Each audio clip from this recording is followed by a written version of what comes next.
So I thought I'd share a little summary of walking the Isle of Skye. I only did 3 days. I didn't do all that much, but I thought I'd share it anyway. The Trotternish Ridge is fantastic. I absolutely loved it. It's phenomenal.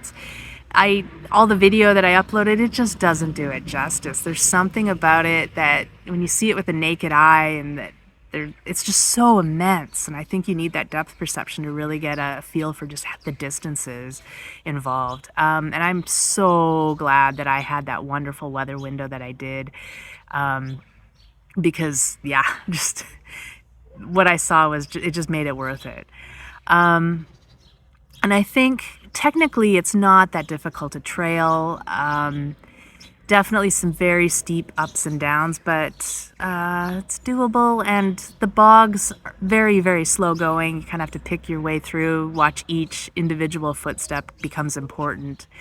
But it's not so bad. Definitely staying on the trail is super important, because there were times when I would lose the trail and I'd have to check my device and I would be maybe 10 meters off the trail. And that 10 meters makes such a difference. You get back on the trail, and then even though it might be muddy and wet, it's at least packed a little bit and you can see where you're going. You don't have to worry about stepping into, 3 inches of water. The most difficult aspect of walking the Trotternish Ridge is obviously got to be the weather conditions. I had 5 hours of the rain at the beginning, and it started to get to me. I was starting to get really cold, and the rain combined with the wind, I got wet, and and the wind was it was awful. But I can't imagine doing the whole thing in the rain. You wouldn't see anything. You'd just be cold and wet. What would be the reason? And it's difficult because once you pass that one car park, you're stuck on that ridge for a long way. So I was really glad that the weather forecast turned out to be pretty accurate. For me, the worst was the wind. I didn't have to deal with midges because there was wind, and I was lucky I didn't have much rain. But that wind, ooh, it was so bad. It reaches a decibel level in your ears, and you can't hear anything, and it just starts to get to you. And I had trouble planting my poles. I couldn't navigate on my phone because couldn't couldn't get my hands to work properly. And there was one point where I was really leaning into the wind, like really, really hard. And then the wind whipped around and hit me from this side, and I almost fell over. It was really close in a bog. Obviously, would have been bad. But yeah, that wind. And I didn't sleep well because the wind's just whipping at the tent all night long. It was just relentless. And that was behind a windbreak. I met one other guy up there that said he didn't sleep either because the wind was really bad. So I think it's probably always windy up there. I mean, almost always. I read a couple trip reports where people said there was no wind at all and they had midge problems, but I just can't see it. When it came to packing my tent up, I didn't actually fold it or roll it or pack it at all. I was so scared that I was going to lose my grip of my tent and it would just end up in Ireland. So yeah, I just shoved it into my bag and thought, sort it out later. Yeah.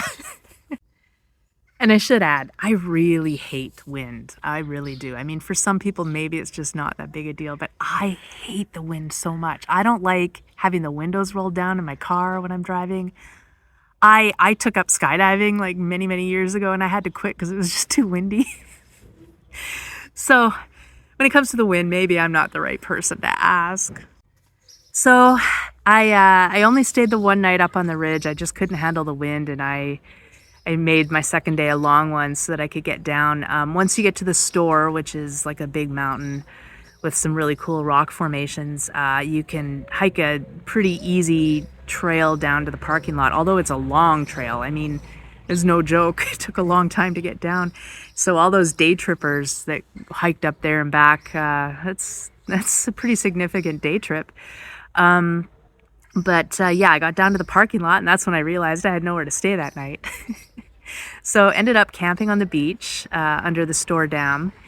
And then I there were no buses, so I ended up doing a third day. I hiked from the Store Dam to Portree, and that turned out to be a really great day, actually. I was really worried because the trip report said lots of bog, no trails, which was a bit of a lie. There was lots of bog, but there were trails for sure, and I was able to pick my way through the bog without too much trouble. It's just slow going.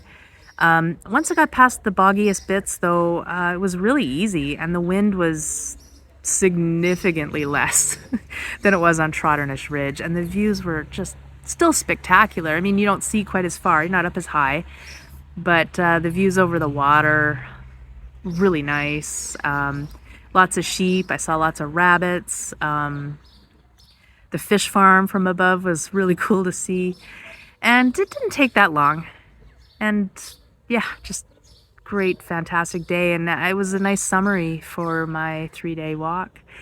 So I highly recommend it. If you ever get a chance to come out to the Isle of Skye, walk the ridge. There's so much noise. I'm as far away from town as I could be, and car alarms, screaming children.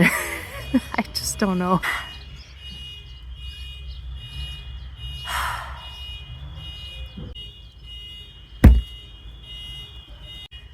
I think I'm gonna go smash the windows on that car.